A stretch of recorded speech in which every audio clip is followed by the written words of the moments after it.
Les domaines d'action prioritaires aujourd'hui en France sont, selon moi, le fait d'avoir plus de bébés de souche européenne. Voilà, des bébés de souche européenne pour notre cher Pierre-Édouard Sthérin.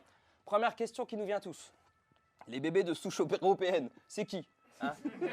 Bon, bah déjà, clairement, c'est pas nous. Je pense que là, on est plutôt d'accord. Regarde, je vois pas une souche européenne ici. Hein. C'est incroyable. C'est pas son rêve vraiment qu'on se reproduise à Pierre-Édouard Sthérin. Pour te dire, quand nous, on met une capote, c'est lui qui bande. Du coup, tu vois,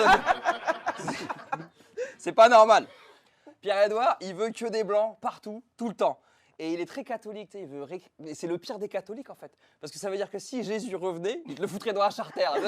Pierre-Édouard, je suis Jésus, t'as raison Mokhtar. Allez hop, direction la Casbah d'Alger, directement.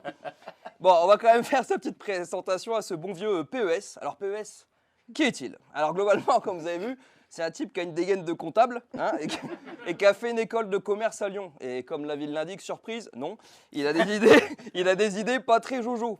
Hein, il a tenté toute sa jeunesse en fait de monter plein d'entreprises et elles se sont cassées la gueule une à une.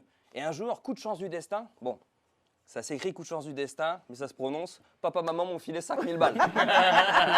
On n'a pas le même mektoub. Paf, un jour il investit en fait dans des boîtes, des coffrets vacances belges et ça cartonne et il appelle ça Smartbox. Tout le monde voit ce que c'est les Smartbox? Smartbox, c'est le truc qu'on offre quand on connaît absolument pas la personne à qui on doit faire un cadeau.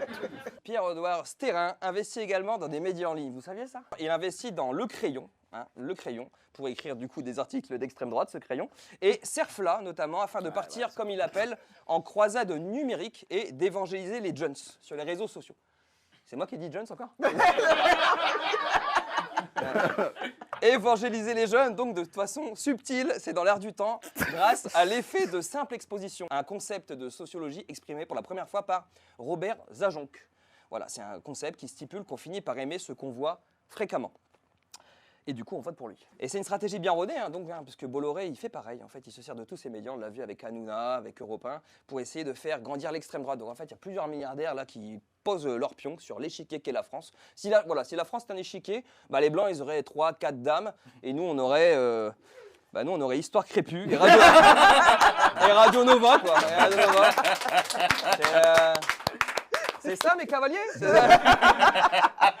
On va jouer au Mikado, hein, c'est terrible, quoi. Non, mais c'est-à-dire que nous, techniquement, si on arrive à placer nos billes, qu'on grandit, tu vois, on aurait peut-être Sumboy comme président. Tu vois, imagine Sumboy président, première réforme, on enlève toutes les images coloniales. Ouais, ça lui prendrait tout le mandat.